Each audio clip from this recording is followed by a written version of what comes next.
பெருநாள் தொழுகையை மழை காலத்தில் அல்லது குளிர்காலத்தில் பள்ளிவாசலில் தொழலாமா?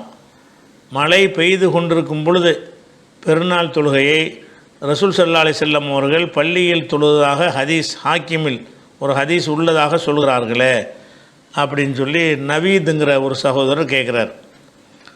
அதாவது பெருநாள் தொழுகையை பொறுத்த வரைக்கும் ரசூல் ஸல்லல்லாஹு அலைஹி வஸல்லம் அவர்கள் முசல்லான்னு ஒரு திடல் மதீனாவில் இருந்தது. அந்த திடலில் தான் போய் தொழுவாங்க. ரசூல் ஸல்லல்லாஹு அலைஹி வஸல்லம் அவர்கள் பெருநாள் தொழுகையை முசல்லாங்கிற திடலில் போய் தொழுவாங்க. ஒரு காலத்துலேயும் பள்ளிவாசலில் அவங்க தொழுதாக இதுக்கு ஆதாரமே இல்லை. அதே நேரத்தில் இவர் சொல்கிற மாதிரி அந்த ஹாக்கிமில் என்ன ஹதீஸ் வருதுன்னு கேட்டால், அபூ ஹுரைரா அறிவிக்கிறாங்க, அன்னஹும் அசாபஹும் மத்ருன் ஃபீ யௌம் ஈதின், ஒரு பெருநாள் தினத்தில் மழை வந்து விட்டது. இப்போ சல்லா பிஹிமுன் நபி ஸல்லல்லாஹு அலைஹி வஸல்லம் அல் ஈத ஃபில் மஸ்ஜிதி, ரசூல்லா வந்து மஸ்ஜிதில் வந்து பள்ளிவாசலில் வந்து ஈது தொழுகையை தொழுதார்கள் அப்படிங்கிற ஒரு ஹதீஸ் வந்து இது ஹாக்கிமில் இருக்கிறது. ஹாக்கிம் வந்து இது சரியான ஹதீஸ் என்று அவர் சொன்னாலும் இந்த ஹதீஸ் வந்து உண்மையில் சரியான ஹதீஸ், அவர் சரியான ஹதீஸ்னு சொல்லிவிட்டார். உண்மையில் சரியான ஹதீஸ் இல்லை. ஏன்னு கேட்டால் இதில் இது அறிவிக்கக்கூடிய ஆள் ஈசான்னு ஒரு ஆள் இது அறிவிக்கிறார்.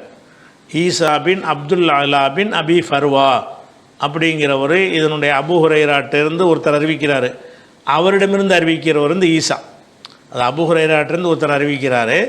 அவர் அதை உபைதுல்லான்னு அறிவிக்கிறார். உபைதுல்லாட்டிருந்து அறிவிக்கிறாள் யாருன்னு கேட்டால் ஈசா பின் அப்துல்லா அலான்னு அறிவிக்கிறார்.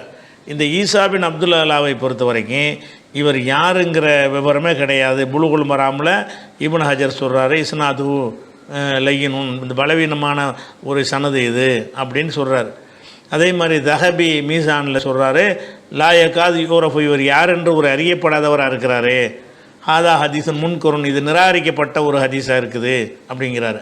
இப்னுல் கத்தான் சொல்கிறாரு, லா அலம் ஈசா ஹாதா மதுக்குரன் ஃபி ஷைமின் குத்பிர் ரிஜால், அறிவிப்பாளர்களை பற்றி எழுதப்பட்ட எந்த நூல்களையும் இந்த ஈசா என்பவரை பற்றிய ஒரு குறிப்பை நான் பார்க்கவே இல்லை.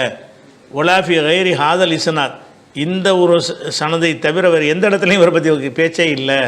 இந்த ஒரு செய்தி தான் அறிவிச்சே இருக்கிறார் மொத்தத்திலே. அப்போ இவர் வந்து இந்த ஒரு செய்தி தான் அறிவித்தும் இருக்கிறாரு. இவரை பற்றி ஏதாவது அறிவிப்பாளர் பட்டியலில் அறிவிப்பாளர்களை பற்றி எழுதப்பட்ட நூல்களில் இவரை பற்றி ஏதாவது குறிப்பு கிடைக்குதான்னு கேட்டால் கிடைக்கல. இப்னுல் கத்தான் வந்து நான் பார்க்கல அப்படிங்கிறார். நம்மளும் தேடின வரைக்கும் கிடைக்கல. அதனால் இது வந்து பலவீனமானது. எது மழை நேரத்தில் ரசூலுல்லாஹ் காலத்தில் ஒரு மழை வந்தது என்றும் அதற்காக பள்ளியில் தொழுதார்கள் என்றும் சொல்வது வந்து பலவீனமான செய்தி. அதே நேரத்தில் வந்து இந்த செய்தி இல்லாட்டா கூட இதுக்கு உரிய சட்டம் என்னன்னு ஒன்று இருக்குல்ல, இந்த ஹதீஸ் இல்லாட்டா கூட இந்த சட்டத்தை நம்ம அமுல்படுத்தலாம். எதனால் அமுல்படுத்தலான்னு கேட்டால், இப்போ பெருநாள் தொழுகையில் சரியான மழை வந்துருச்சு. மழை வரும்போது திடலில் போய் தொழ முடியுமா? போகவும் முடியாது. திடலில் போய் சேரஞ்சகதியமாக இருக்கும், அங்கே தொழுகவும் முடியாது.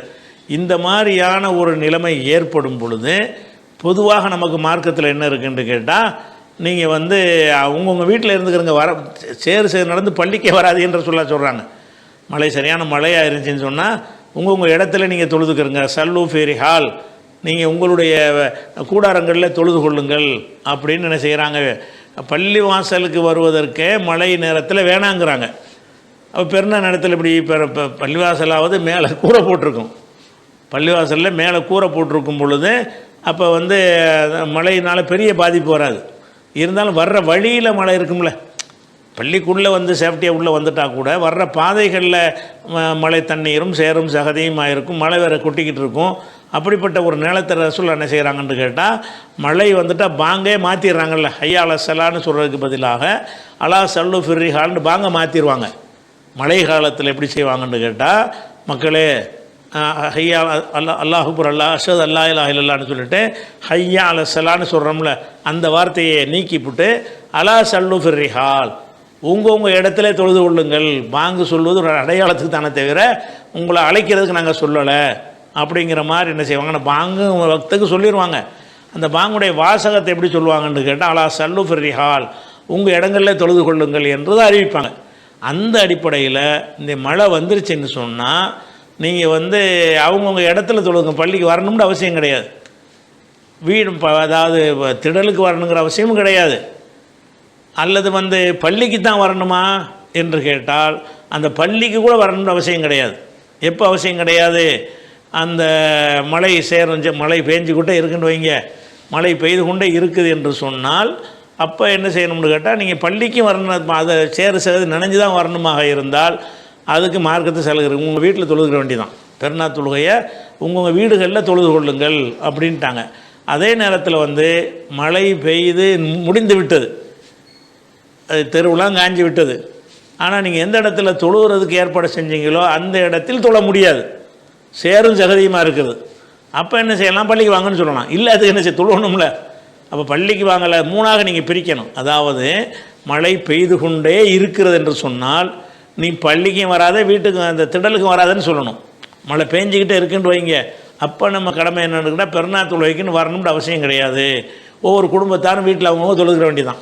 ஒவ்வொரு குடும்பத்தாரும் எதை வச்சு ரசூல் அந்த மாதிரி அறிவிக்கை செஞ்சாங்கல்ல, வீட்டில் தொழுகுகளுங்கண்டு. ஜும்மாவை கூட அந்த மாதிரி அறிவிப்பாங்கல்ல, என் மழை நேரத்தில் அறிவிப்பு செய்வார்கள்டா, வெள்ளிக்கிழமை ஜும்மாவுக்கு அறிவிப்பாங்க, ஜும்மாவை வீட்டில் அவங்க தொழுகுருவாங்க.